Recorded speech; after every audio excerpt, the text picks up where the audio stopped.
Ladies and gentlemen, today we embark on a journey back in time to witness one of the most pivotal battles in medieval history, the Battle of Hattin.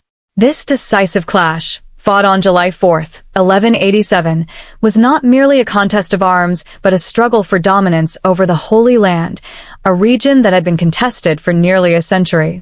This battle did not happen in isolation. It was the culmination of years of tension, broken treaties, and strategic maneuvering between the Crusader kingdom of Jerusalem and the rising power of the Muslim forces. The Crusades had begun in 1096 as a religious and military campaign launched by Western European powers to reclaim Jerusalem from Muslim control.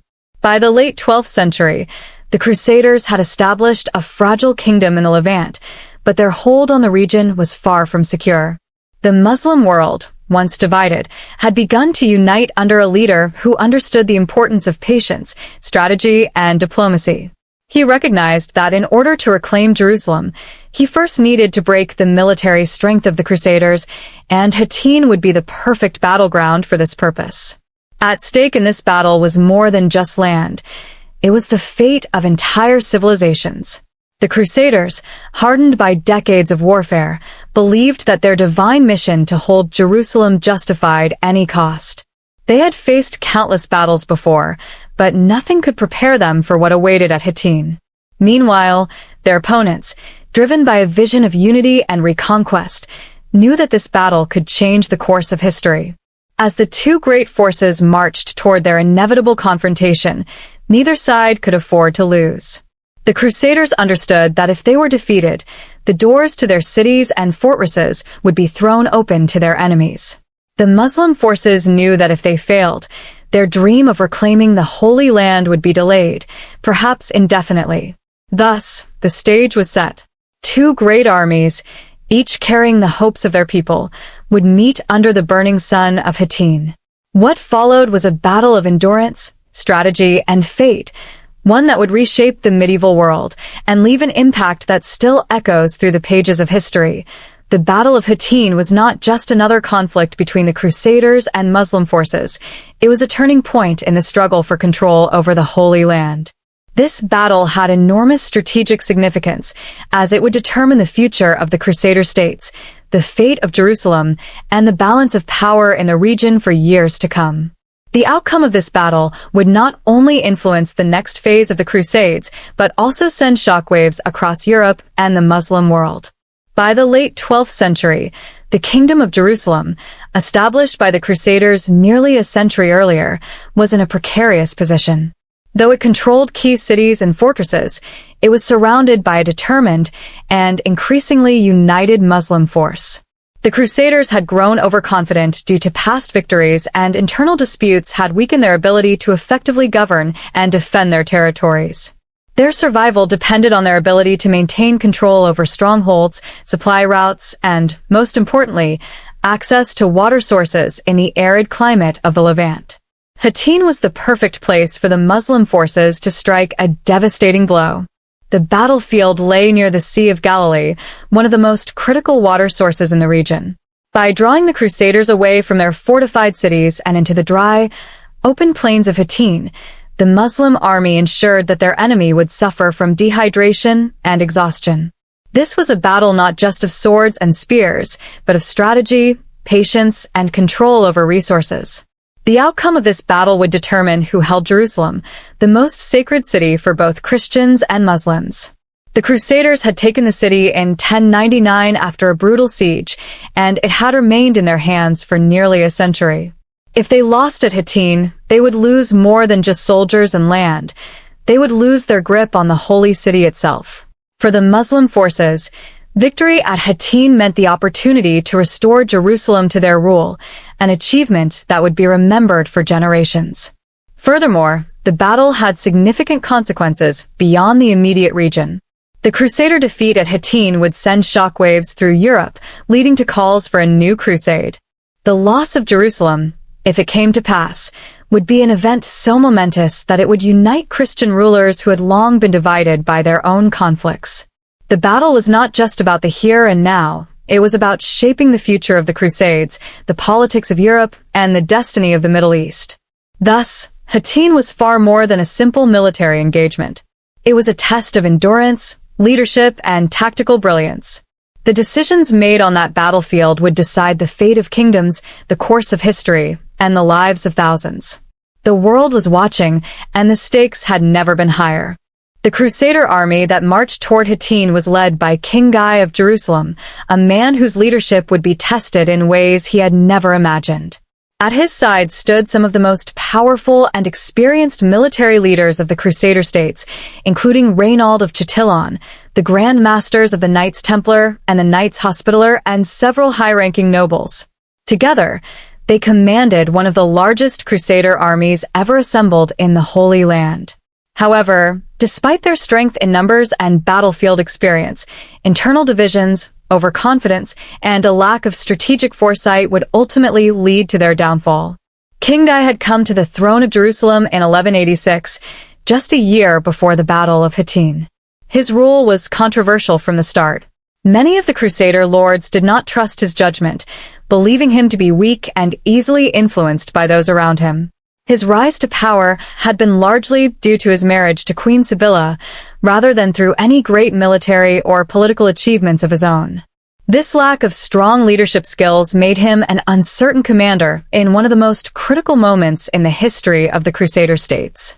One of the most controversial figures in the Crusader leadership was Reinald of Chatillon. A reckless and ambitious noble, Reinald had earned a reputation for his brutal raids against Muslim trade caravans and even attempts to attack the holy cities of Mecca and Medina. His actions violated treaties that had been established between the Crusaders and their Muslim opponents, making peace nearly impossible. In fact, it was one of his raids that had sparked the chain of events leading to the Battle of Hattin. His defiance and refusal to follow diplomatic agreements had enraged the Muslim leader, who saw him as a dangerous and dishonorable enemy. The military backbone of the Crusader forces was formed by the Knights Templar and the Knights Hospitaller, two of the most elite and feared warrior orders of the medieval world. These knights were highly trained, disciplined, and devoted to their cause. They had been at the forefront of nearly every major battle fought in the Holy Land, and their presence on the battlefield was a symbol of Crusader strength. However, even their unmatched skill in warfare would not be enough to save the army from disaster at Hattin. Despite having some of the finest warriors and experienced commanders in their ranks, the Crusaders were plagued by poor decision-making. Instead of remaining in their well-fortified cities and forcing their opponents into a difficult siege, King Guy made the fateful choice to march his entire army into the open desert. He was persuaded by his advisors, including Reinald, that retreating or waiting would be a sign of weakness. This decision would prove disastrous, as it played directly into the hands of their enemy, who had planned the battle with patience and precision.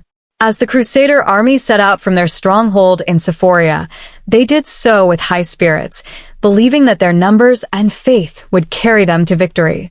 But they were marching into a trap. The leadership of the Crusader army had underestimated their enemy and overestimated their own ability to endure the harsh conditions of the desert. Their decisions would soon lead them into one of the greatest defeats in the history of the Crusades. The leader who commanded the Muslim forces at the Battle of Hattin was no ordinary warrior. He was a statesman, a strategist, and a visionary who had spent years uniting the fractured Muslim world. Unlike the Crusader leadership, which was plagued by internal rivalries and short-sighted decisions, his leadership was defined by patience, discipline, and a deep understanding of both military tactics and political strategy. His ultimate goal was not just to win battles, but to permanently shift the balance of power in the Holy Land and reclaim Jerusalem for Islam. For decades, the Muslim world had been divided among various rival factions, including the Seljuk Turks, the Fatimids of Egypt, and numerous independent warlords who controlled different parts of Syria, Mesopotamia, and North Africa. These divisions had made it easier for the Crusaders to establish their states in the Levant, as they had faced little unified resistance. However, by the late 12th century, the Muslim leader at Hattin had managed to unite these scattered factions under a single banner, creating a powerful coalition that was ready to confront the Crusaders head-on. His leadership style was vastly different from that of his Crusader counterparts. While King Guy and his advisors often made impulsive decisions driven by pride and the pressures of their feudal system, he was a patient and methodical leader who carefully planned his moves. He understood that outright attacks on the Crusader strongholds would be costly and difficult, so he instead focused on weakening them through economic pressure, strategic raids, and diplomatic maneuvering. By cutting off their supplies, limiting their access to water, and forcing them into a battle on his terms, he ensured that he would have the upper hand long before the first sword was drawn at Hattin. One of his greatest strengths was his ability to inspire loyalty and discipline among his soldiers. Unlike the Crusaders, whose armies were composed of feudal levies that often fought for personal gain, his forces were highly motivated by both religious devotion and a sense of unity. His army included professional soldiers, experienced cavalry, and disciplined archers, all of whom had been trained to fight in the harsh desert environment. Moreover, he treated his men with fairness and respect, earning their trust and commitment to his cause. His understanding of the terrain and climate also played a crucial role in his strategy. He knew that the Crusaders, dressed in heavy armor and unfamiliar with the unforgiving desert heat, would struggle if they were drawn away from their water sources. By using light cavalry and quick hit-and-run tactics, he exhausted the Crusader forces before they could even reach the battlefield. When the final battle began at Hattin, the Crusaders were already weakened, dehydrated, and demoralized, while his army was well-rested, well-supplied, and strategically positioned. His ability to combine military strategy with long-term vision set him apart as one of the greatest leaders of his time. He did not seek victory for personal glory but for a larger cause, one that he believed would restore the rightful balance in the Holy Land. His patience, discipline, and tactical brilliance would make Hattin one of the most decisive battles in history, shaping the course of the Crusades and leaving a lasting legacy in the annals of medieval warfare. The Battle of Hattin was not an accidental confrontation. It was carefully orchestrated long before the Crusader army even set foot on the battlefield. The entire engagement was the result of a masterful strategic trap, one that took advantage of the Crusaders' weaknesses and forced them into a disastrous march across the unforgiving terrain of the Levant. The key to this trap was the city of Tiberias, a vital stronghold located near the Sea of Galilee, and its castle, which was controlled by the Crusaders. Tiberias was an important city for both sides. For the Crusaders, it was a valuable defensive outpost, part of their chain of fortresses protecting the Kingdom of Jerusalem. It was strategically positioned near the Jordan River, making it a crucial link in the Crusaders' supply and communication lines. For the Muslim forces, it was a tempting target. Its capture would not only weaken the Crusaders, but also give them greater control over the eastern frontier of the Crusader states. The Muslim leader knew that if he attacked Tiberias, the Crusaders would be compelled to respond. The garrison inside the city was relatively small, but it was commanded by the wife of Count Raymond III of Tripoli, one of the most influential Crusader lords. This made the situation even more delicate. If Raymond refused to march to her aid, he would be seen as a coward and risk losing his reputation among his fellow Crusaders. If he did march to defend Tiberias, he would have to convince King Guy and the other Crusader leaders to commit their entire army to the campaign. Either way, the Muslim leader had forced the Crusaders into a difficult position. The attack on Tiberias was swift and effective. The Muslim forces quickly overwhelmed the outer defenses, forcing the defenders to retreat into the castle. Though the castle itself was well fortified, the defenders inside could not hold out indefinitely. They sent urgent messages to the Crusader leadership, pleading for reinforcements. This was exactly the reaction their enemy had anticipated. When news of the siege reached King Guy and his advisors, they debated their next move. Raymond of Tripoli, despite his personal connection to Tiberias, urged caution. He understood that marching across the scorching plains in the middle of summer without a secure water supply would be incredibly dangerous. He advised staying in the well-fortified city of Sephoria, where they had a strong defensive position and access to water. However, other Crusader leaders, particularly Reynald of Chatillon and the Templar Grand Master, saw this as an opportunity to strike back. They argued that failing to respond would be seen as a sign of weakness, which could encourage further attacks. King Guy, under pressure from his most aggressive commanders, made the fateful decision to march toward Tiberias. It was a decision that played directly into the hands of his opponent. The Crusaders set out on their march, expecting to reach the city quickly, but they soon realized the terrible mistake they had made. The path to Tiberias was long and exhausting, with little access to fresh water. The Muslim forces, using light cavalry and superior knowledge of the terrain, harassed the Crusader army with hit-and-run attacks, slowing their progress and draining their morale. By the time the Crusaders reached the volcanic hills of Hattin, they were exhausted, dehydrated, and disorganized. They had been led into a trap from which there was no easy escape. The siege of Tiberias had served its purpose. It had lured the Crusaders into one of the most tactically disadvantageous positions imaginable, setting the stage for their final and catastrophic defeat at the Battle of Hattin. The Battle of Hattin was not won by brute force alone. It was a battle of endurance, patience, and survival. Long before swords clashed on the battlefield, the Crusaders had already been weakened by the harsh, unforgiving environment of the Levant. The intense summer heat, combined with the lack of water, played a decisive role in their downfall, turning their march toward Tiberias into a slow and agonizing death march. As the Crusader army left the safety of Sephoria, they believed they were heading toward a necessary confrontation, one that would allow them to defend their strongholds and restore their dominance in the Holy Land. However, what they did not fully realize was the extent to which the terrain and climate would work against them. It was July, one of the hottest months of the year, and they were marching across a region with little shade, no rivers, and few wells. The land was dry, dusty, and barren, a vast expanse of sun-scorched hills and rocky plains that offered no respite from the blazing sun.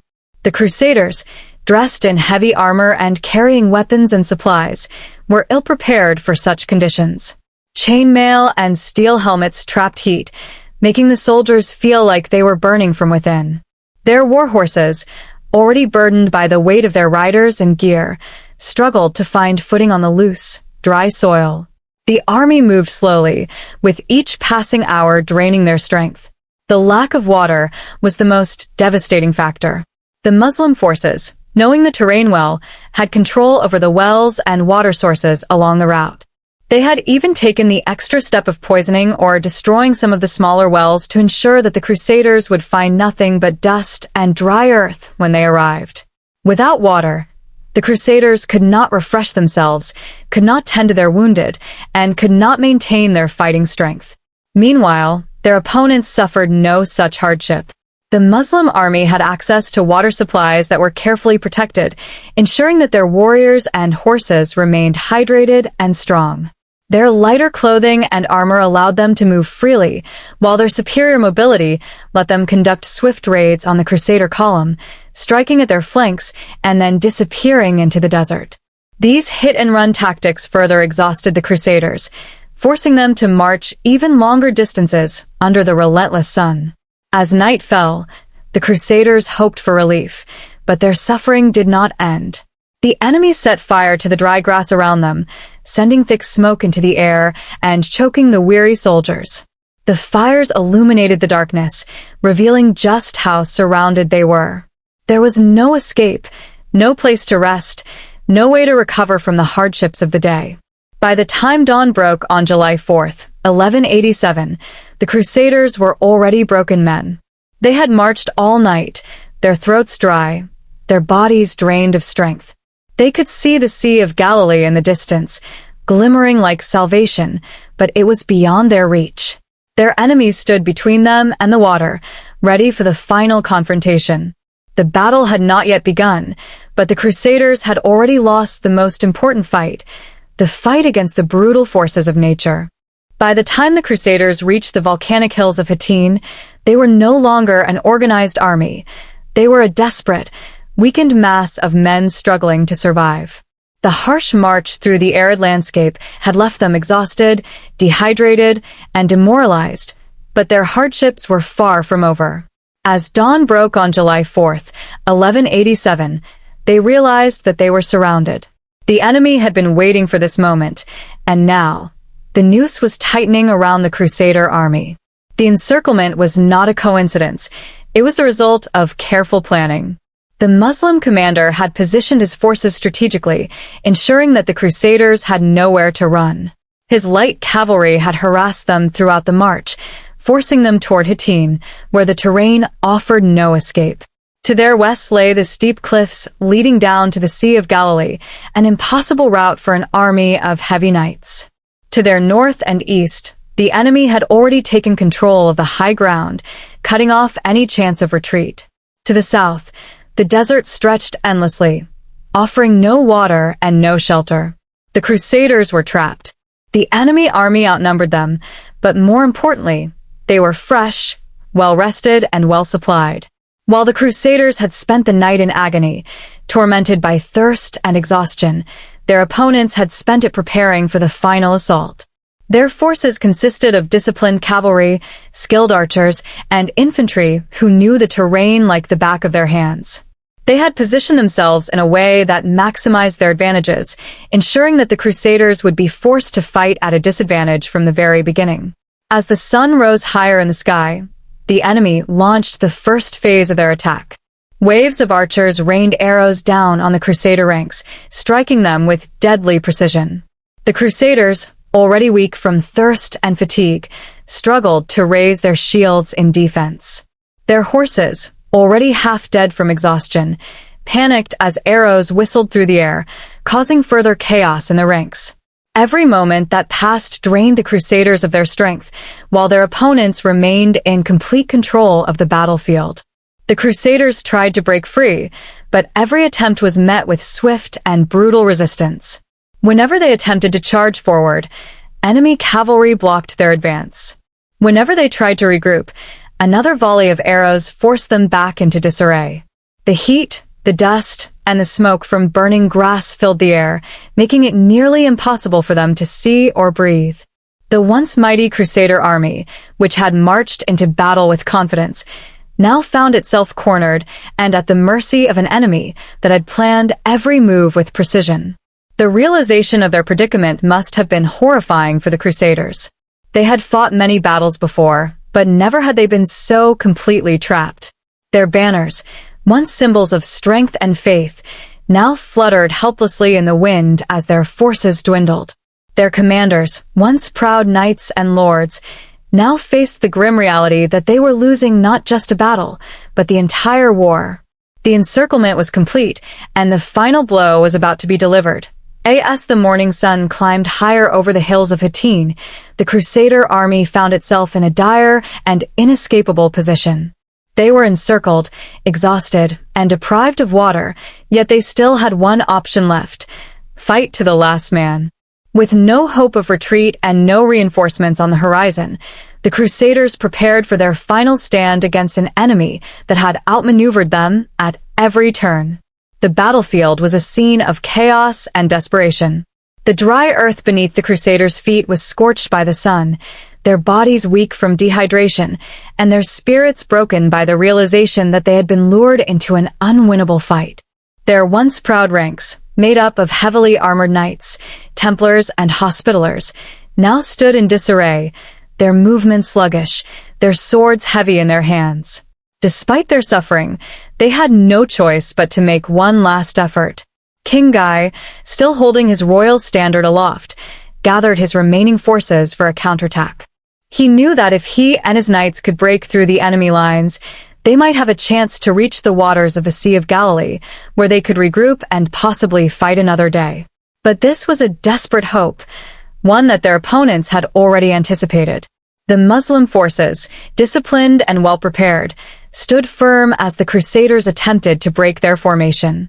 Their archers unleashed a relentless barrage of arrows, striking down knights before they could even raise their swords. The Crusaders, weakened and slow from their days of suffering, found themselves overwhelmed by swift cavalry charges that cut through their ranks like a blade through cloth. The enemy warriors moved with precision, surrounding and isolating groups of Crusaders before cutting them down one by one. The Knights of the Templar and Hospitaller orders, some of the finest warriors in Christendom, fought with unmatched bravery. Even in the face of certain defeat, they refused to surrender, standing their ground in tight formations, using their shields to block incoming blows. But they were too few, and their opponents too many. Their white surcoats, marked with the crosses of their sacred orders, were soon stained red with the blood of their fallen comrades.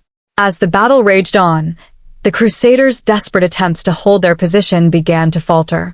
The searing heat, the choking smoke from the burning grass, and the endless waves of enemy attacks drained the last remnants of their strength.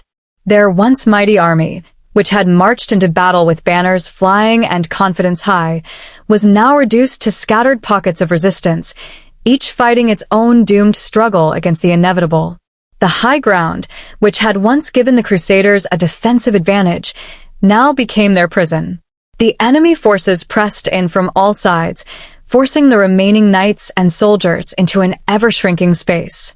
The sounds of battle, clashing swords, the screams of the wounded, and the relentless war cries of their enemies filled the air as the Crusaders made their last stand.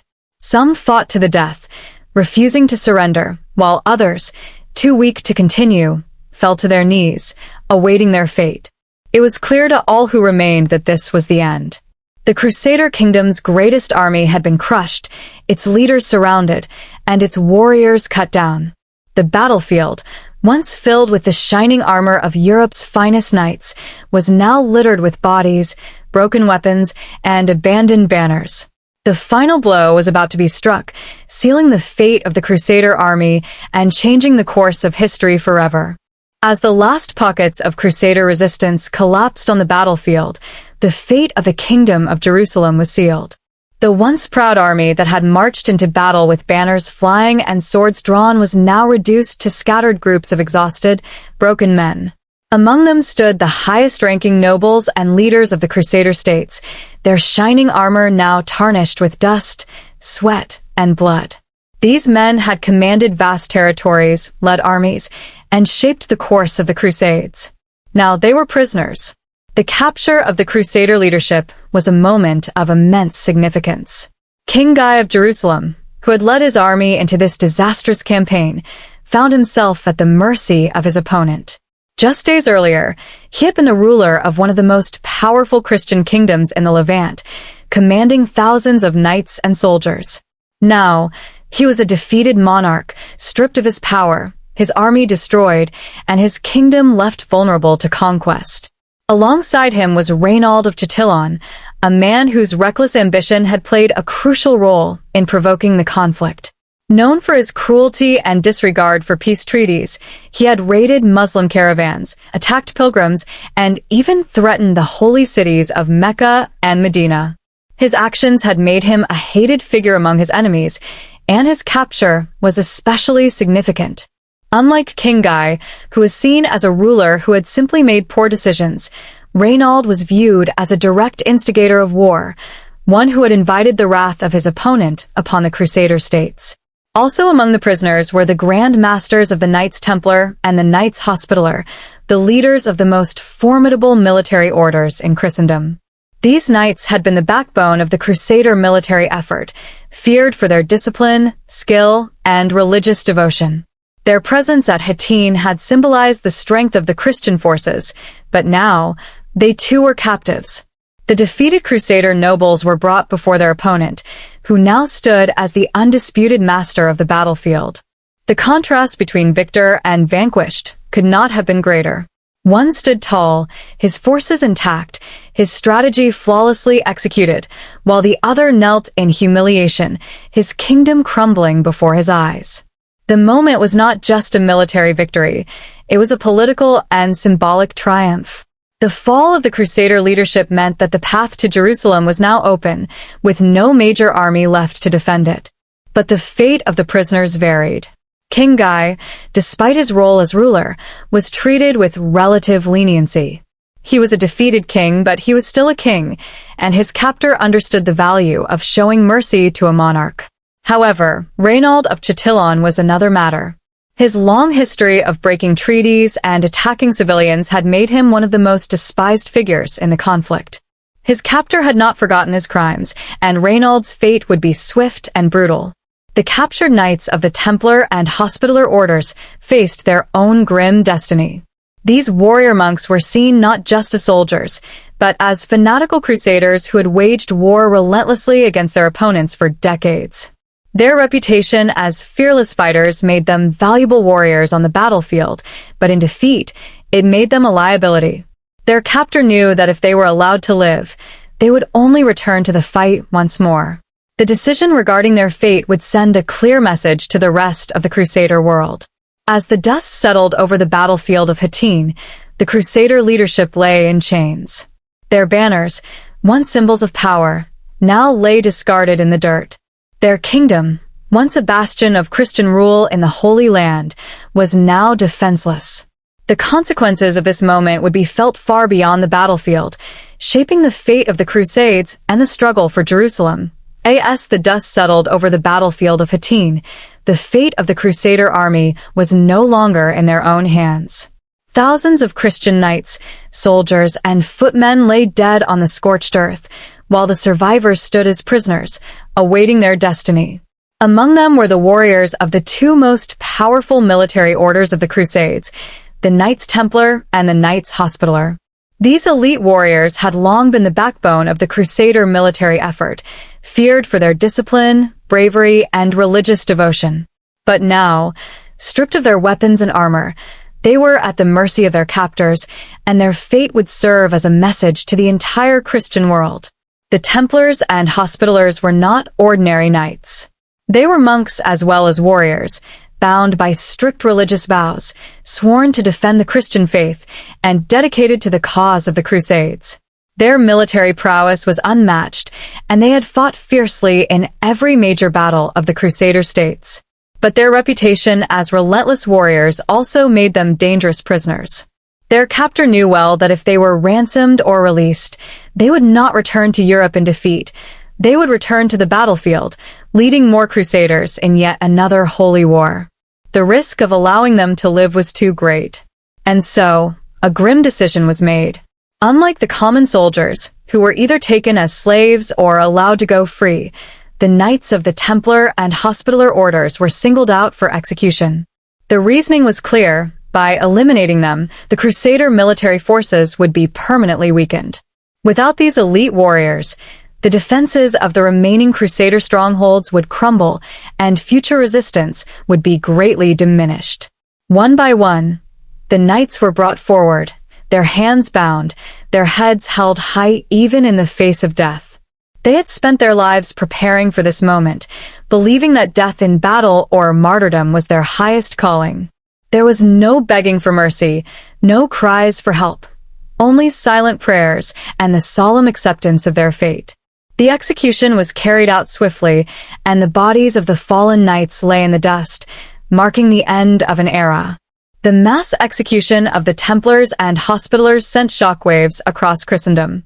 These were not just soldiers. They were symbols of the Crusades themselves, embodiments of Christian resistance in the Holy Land. Their loss was more than a military defeat. It was a spiritual and psychological blow to the Crusader states. The streets of Jerusalem, Tripoli, and Antioch would soon be filled with grieving widows, mourning the loss of husbands, sons, and brothers who had pledged their lives to God and the cross. Back in Europe, the news of their fate would spark outrage. The fall of Hattin and the slaughter of the Templars and Hospitallers would be seen as a humiliation, a devastating loss that demanded vengeance. But for now, on the battlefield of Hattin, there was only silence. The once mighty warriors, who had fought with such determination, lay motionless under the unforgiving sun, their final battle lost, their legacy forever etched into history. With the Crusader army annihilated at Hattin, the road to Jerusalem lay open like never before. No force remained to stop the inevitable march toward the heart of the Christian kingdom in the Holy Land. The walls of Jerusalem, once defended by the mightiest warriors of Christendom, now stood vulnerable, their protectors either slain or taken captive. It was a moment of profound significance. one that would change the course of history and reshape the future of the Crusader states. Before the Battle of Hattin, Jerusalem had been the symbol of Christian power in the region. For nearly a century, the city had been under Crusader control, a beacon of faith that drew thousands of knights, pilgrims, and settlers from Europe. It was the ultimate prize, the holy city for which countless warriors had fought and died. But now, with its defenders crushed and its strongest leaders in captivity, Jerusalem's fate was sealed. The Crusader states had always relied on military strength to maintain their grip over the Holy Land. Their fortresses, castles, and armies had once been formidable enough to resist repeated invasions.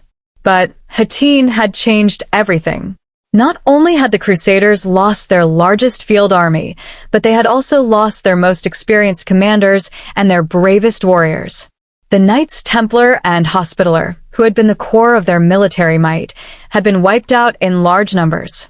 The remaining strongholds, though still standing, were now isolated and defenseless, with no reinforcements coming to their aid. The Christian settlements across the region fell into a state of panic. News of the devastating defeat spread quickly, and fear took hold of the Crusader population. Without an army to protect them, many towns and villages were abandoned as people fled toward the remaining fortified cities, hoping to find safety behind their walls. But deep down, they knew that no walls could stop the inevitable. The fall of Hattin had shattered the illusion of Crusader invincibility, proving that the Latin kingdom of Jerusalem was now on the brink of collapse. While the Crusaders mourned their losses, their enemies moved swiftly. They understood that this was their moment, the perfect opportunity to reclaim the holy city that had been taken from them nearly a century earlier. Their victory at Hattin had not only crushed the Crusader army, but had also unified and energized their forces. The road to Jerusalem was not just a strategic objective, it was a path to redemption, a chance to restore what had been lost. As the victorious army advanced through the Crusader territories, city after city fell without a fight. Many garrisons, knowing that resistance was futile, surrendered rather than face annihilation. The Crusader castles that once stood as symbols of European strength were now nothing more than isolated outposts, cut off from one another, their occupants left with no hope of relief. The balance of power in the Holy Land had shifted, and the Christian hold on Jerusalem was slipping away faster than anyone had imagined. The Latin kingdom of Jerusalem, which had once seemed so strong, now stood at the edge of oblivion. The Crusaders had spent decades building a foothold in the region, but in a matter of weeks, their entire world was crumbling. The defeat at Hattin was not just a military disaster, it was the beginning of the end. With each passing day, the road to Jerusalem became clearer, and the final battle for the Holy City drew closer.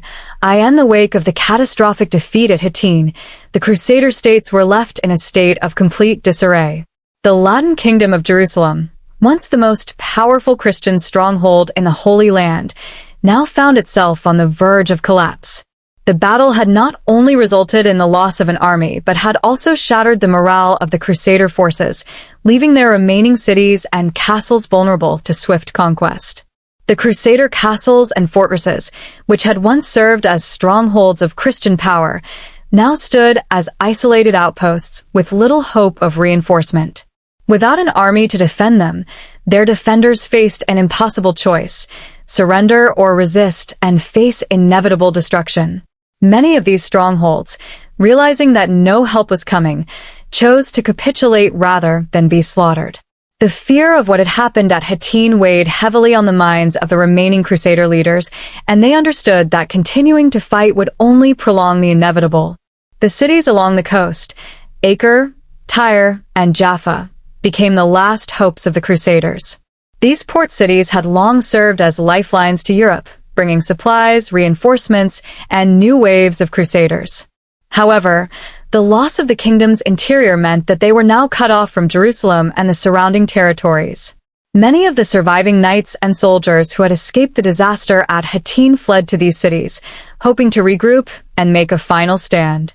But without a strong army to defend them, these cities were vulnerable, and their fate remained uncertain.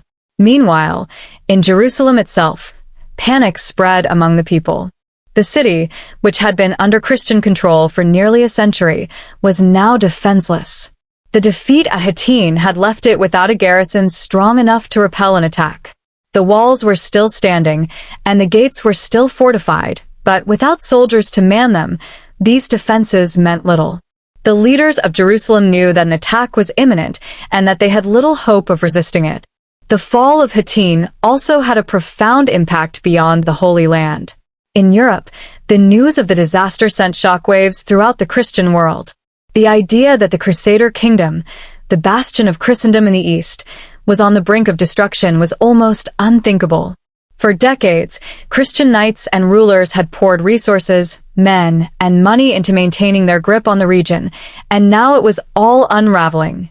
The Crusades, which had once seemed like a divine mission blessed by God, were now facing their darkest hour. The psychological blow of Hattin was perhaps even greater than the military loss itself. It was not just a battle that had been lost, it was the very foundation of the Crusader kingdom that had been shattered. The belief in Crusader superiority, the confidence that European knights could hold the Holy Land indefinitely, was gone. The Crusader states had always been fragile, surrounded by enemies and reliant on constant reinforcements from Europe. But now, with their main army destroyed and their strongest leaders captured or killed, there was little left to sustain them. As the days and weeks passed, one Crusader stronghold after another either surrendered or fell to enemy attacks. The once great kingdom was unraveling faster than anyone had anticipated. The loss of Hattin was not just the defeat of an army, it was the beginning of the end for Christian rule in Jerusalem. The Crusaders now faced a grim reality. Without a miracle, the Holy City, the heart of their kingdom and the ultimate prize of the Crusades, would soon be lost. The news of the disastrous defeat at Hattin spread like wildfire across Europe, reaching the courts of kings, the halls of cathedrals, and the chambers of noble lords. The fall of the Crusader army, the capture of its leaders, and the imminent loss of Jerusalem sent shockwaves throughout Christendom. For nearly a century, the Latin kingdom of Jerusalem had been the shining beacon of Christian power in the East, a testament to the victories of the First Crusade.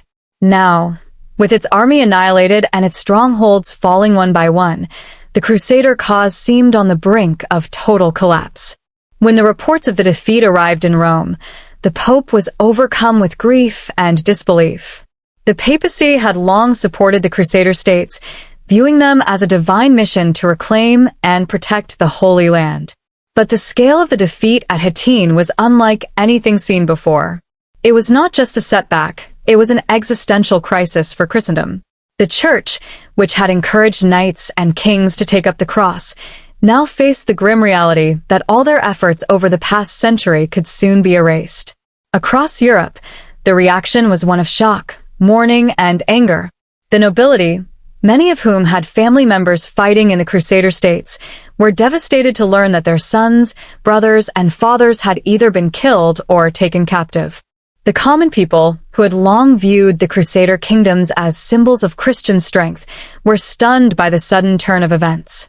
Hattin had proven that the Crusader states were not invincible, that their enemies were stronger and more determined than ever.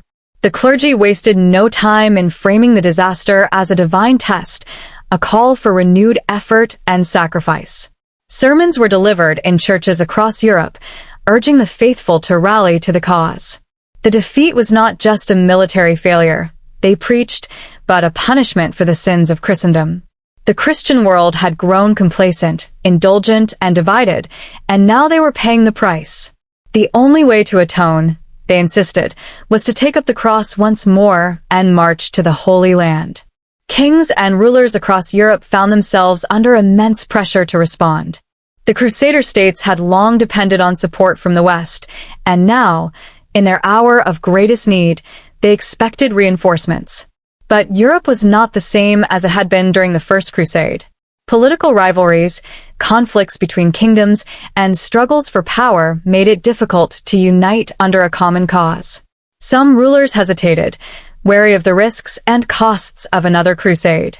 Others, however, saw it as both a duty and an opportunity to win glory, to secure their place in history, and to reclaim the most sacred city in Christendom. Amid the mourning and outrage, preparations for a new crusade began.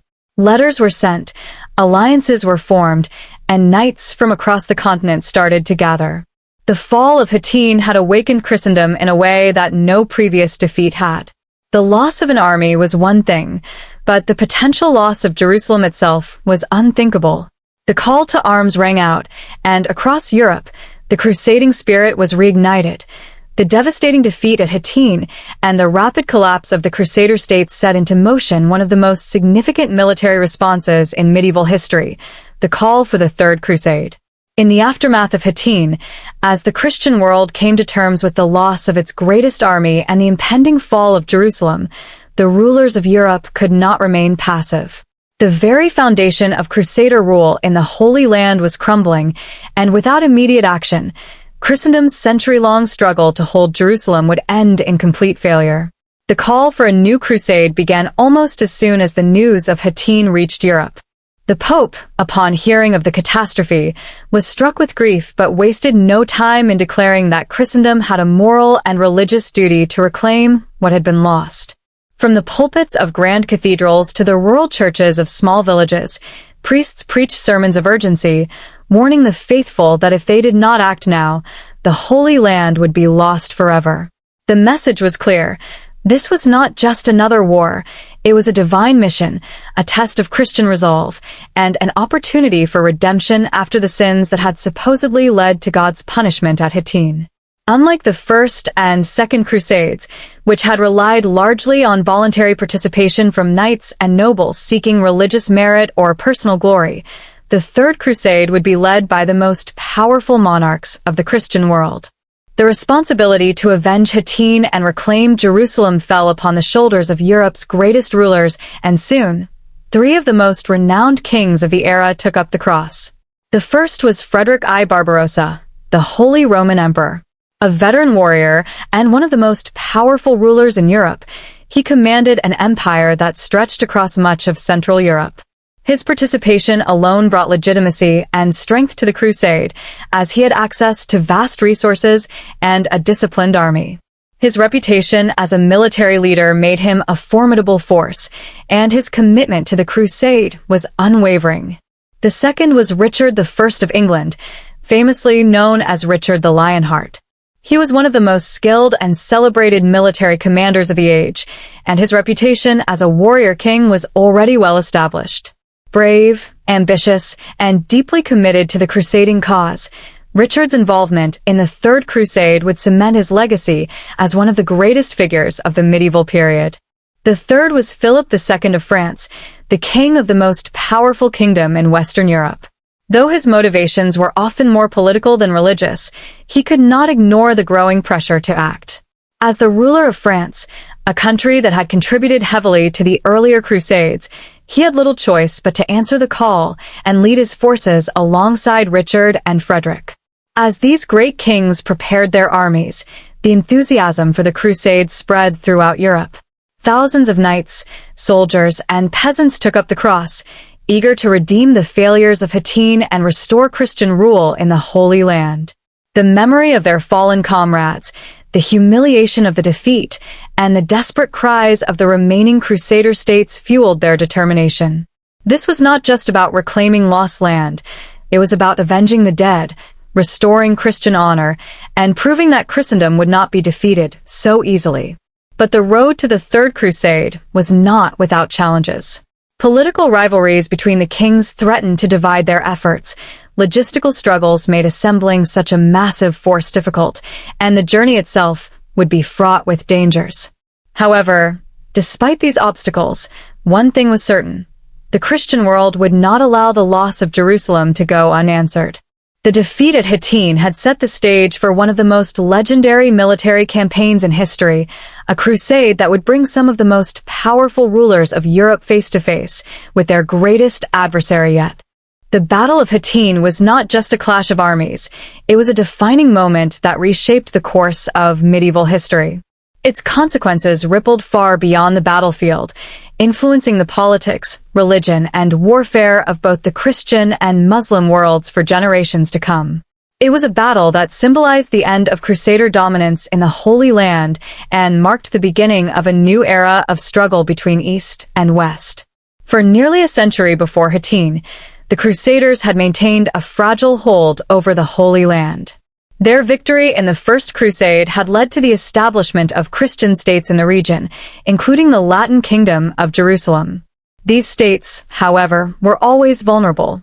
Surrounded by hostile forces, dependent on reinforcements from Europe, and constantly at war with neighboring Muslim powers, their survival had always been uncertain.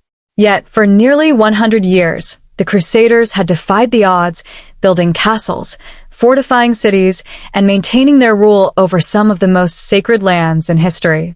But the Battle of Hattin shattered that fragile balance.